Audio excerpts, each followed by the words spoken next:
चाहे हे मन से ये पानी पियो गंगा जिया मन से ये पानी पियो श्री गंगा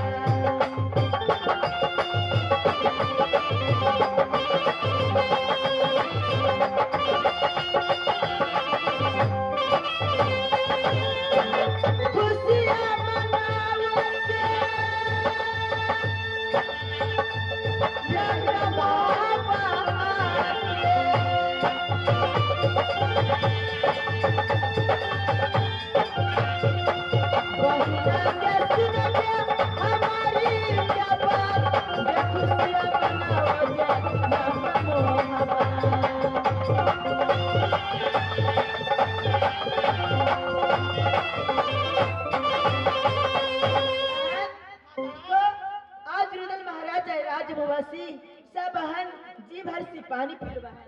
देखिए महाराज, हम लोग पानी के लिए तरस रहे थे, लेकिन आज आप आए हैं महाराज। हम लोग ये जितने सखी सहेली थी पानी के लिए तरस रही थी, लेकिन आप आए, हम लोग को दिल तसल्ली हो गई है। मेरा आदेश है कि मेरा हरिद्वार में जितने यात्रीगण पहुंचे हैं, छत्री और छतरानी, सबसे निवेदन है कि इच्छावर स्नान करे, इच्छावर पानी पिए, हाथी घोड़ा सबको स्नान करे और नदी गंगा में पानी पियावे।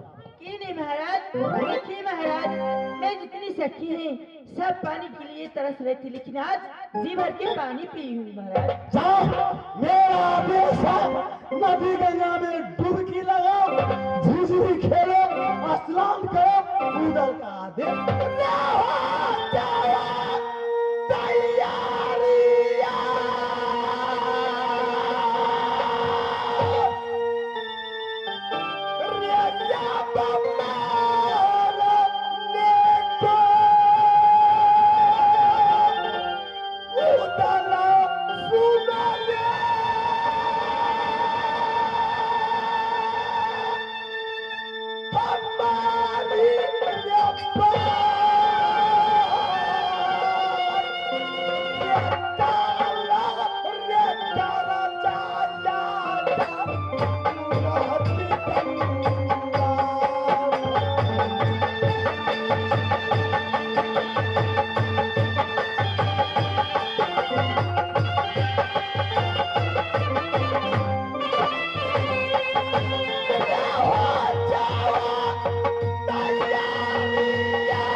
निकल के आओ, पानी हम चढ़ा दे मैया, पानी का दिया चढ़ा दे मैया, पानी का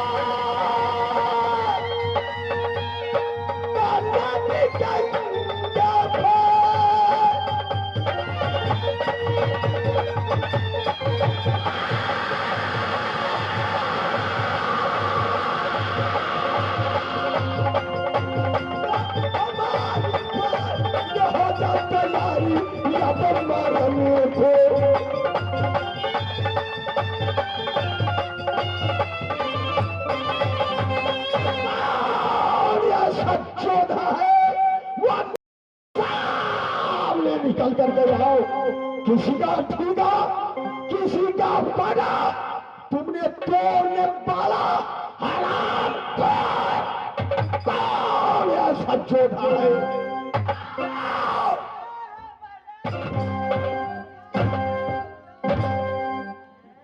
क्या कही है?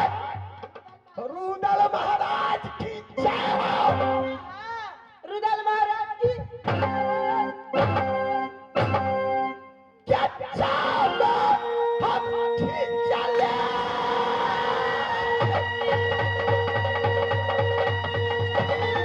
क्या बतवा महाराज के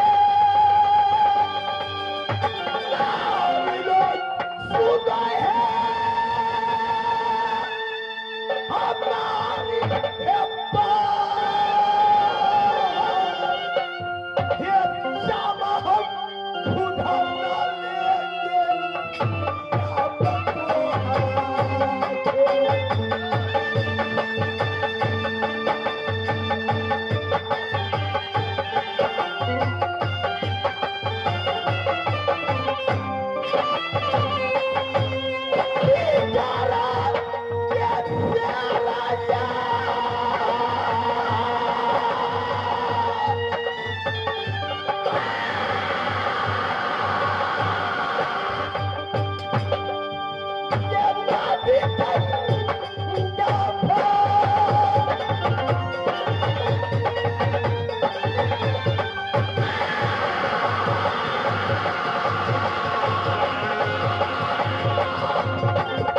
आजाद तुमने कराया हो। मैंने किया, मैंने किया।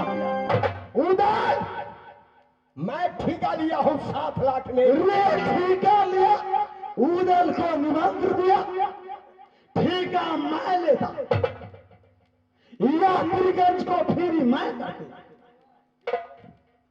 उदल अभी मैं कह रहा हूं, अगर मेरे बात मानो, तुमने ठाठ मार दो, गंगा जी में पट्टी असूल करने वाली है।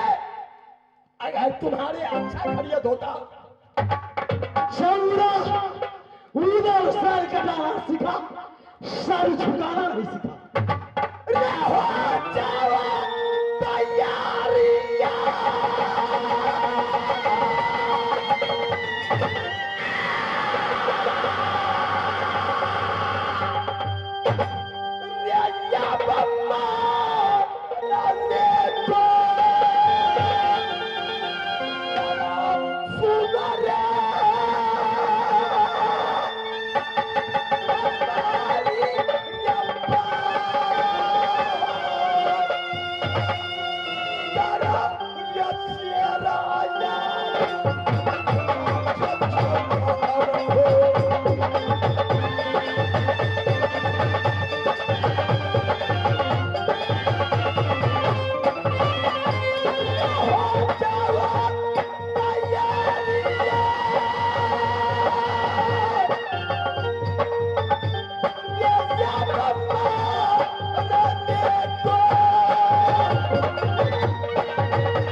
रे अत्याचारी, जिस समय उड़न केवल 3 बरसता था, दिल्ली में आया, हाथी पछाड़ा, कट्ठा 4 में तुमने भाग गया।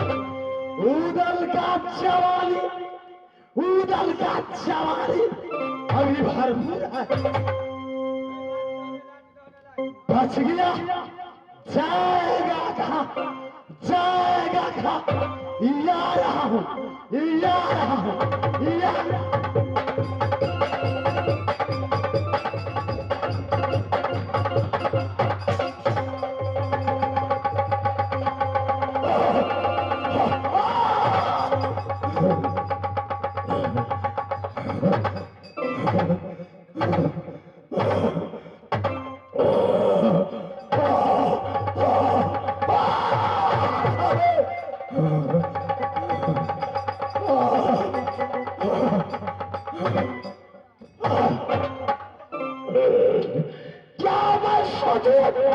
क्या मैं करूं? वहां उधर बढ़ेगा।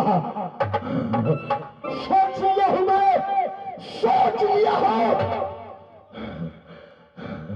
जब जंगल में मैं शिकार खेलने गया था, वो भागलपुर का कन्हा बहेलिया वो जंगल में शिकार खेल रहे थे। वो उनकी वादा है कि जब मारूं तो शेर के मारूं। मेरा और कन्हा बहेलिया के साथ वो जंगल में दोस्ती लग गई। आज वह कन्हा बहेलिया ने कहा था, दोस्त अगर ऐसा दोस्त की जरूरत हो तो मुझे याद करना, मैं मदद करने के लिए तैयार हूं। मैं मारूंगा तो शेर के मारूंगा, श्यार के नहीं। आज कन्हा बहेलिया मेरा दोस्त है, वह दोस्त के पास जा रहा हूं, जा रहा हूं मैं दोस्त के साथ में जा रहा हूं।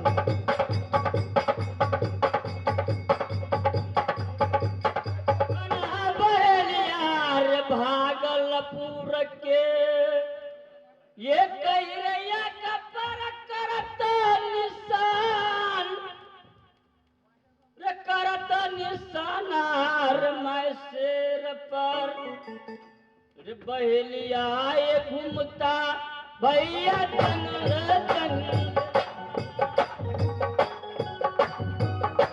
घूमता बहेलिया इस जंगल में।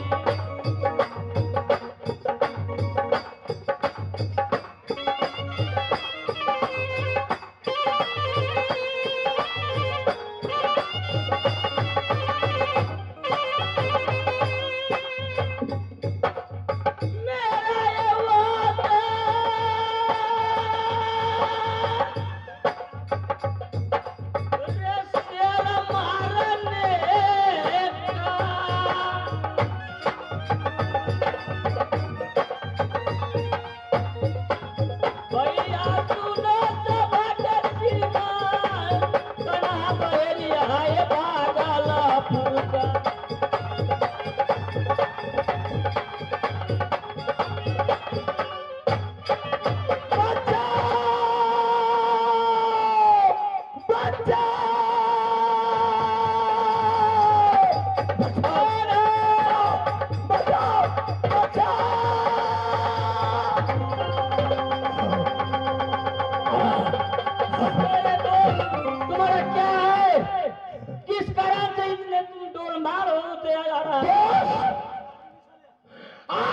वादा किया था बोलो ऐसा कोई संकट पड़े तो मुझे याद करना, मैं मदद करने के लिए तैयार हूं। ठीक है, मैं बोला था दोस्त। आज मैं श्री नदी गंगा ठीका लिया था, ठीक है। 7 लाख में हाँ। वाहुदल ठाठ तोड़ दिया है और यात्रीगण को आजाद कर दिया है। कौन? उदल? हाँ। उदल से मेरा पुराना कहानियां है। और उसके साथ मैं संग्राम किया हूँ, मैं पार नहीं पाया, ढक करके आपका दरबार में घबराना नहीं दोस्त, रे पुराना रे दुश्मनी रे काये रउदला से, रे दुश्मनी को बदला लेंगे हम चुकाए, जीना हम हराम करेंगे कायर।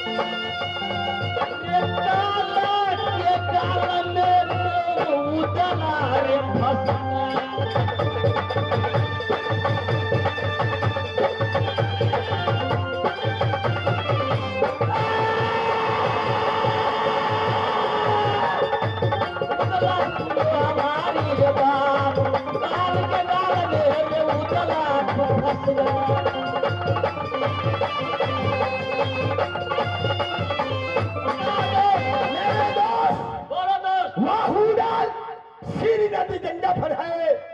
इस समय आप मदद पूरिए, आपको जिंदगी भर मैं नाम लूंगा, दोस्ती का रिश्ता भी रह जाएंगे। ठीक है भाई, आपको मैं वादा किया था, मैं आपका काम पूरा करूंगा। जल्द करेंगे, जल्द करेंगे।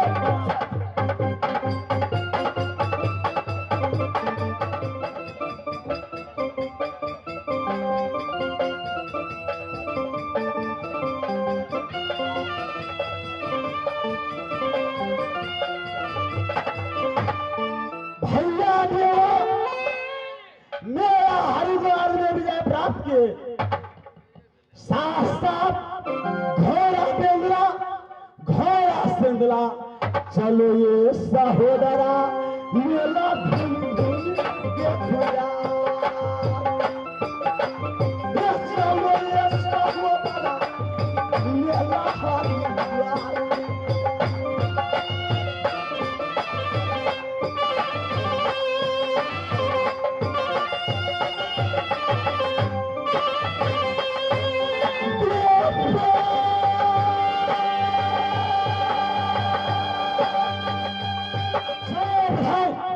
इस समय मेला हरिद्वार मेला घूम घूम कर घोड़ा सिंदला पर बैठ जा।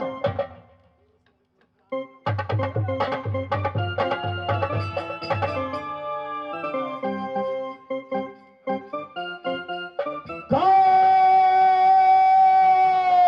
है?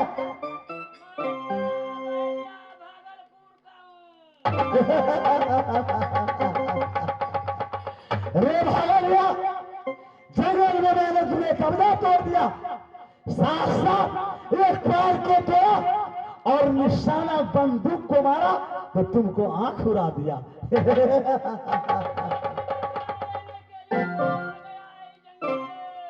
भागलिया, शेर कभी घास नहीं खाता, केवल मांस खाता है। यदि मर्द का बेटा है तो पीठ पर वार मत करना, जरा दिखाई दे सामने में 22 तोप से तेरा सुनना छलनी न करूं तो देवा पेट से अवतार किया, लेकिन दागा मत कमाना। यदि मारना है तो सीना पर मार, पीठ पर वार मत करना।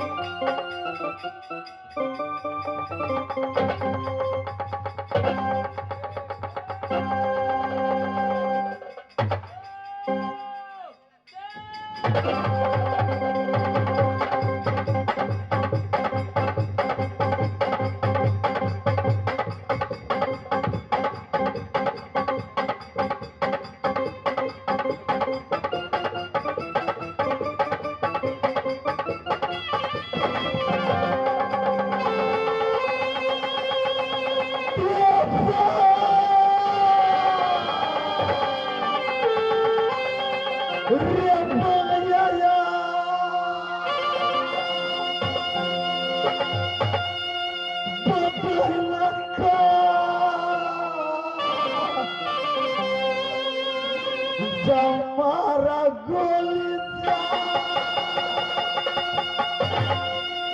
Repulina Jebahi Hawatora Fantasita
दर्द हो रहा घोड़ा बेल्ला में बैठा भागो यहाँ से भागो यहाँ से जहाँ मेरी मैया मैं हर दुर्गा मैं हर जंगल में चलूं मैं हर जंगल में चलूं चल चलो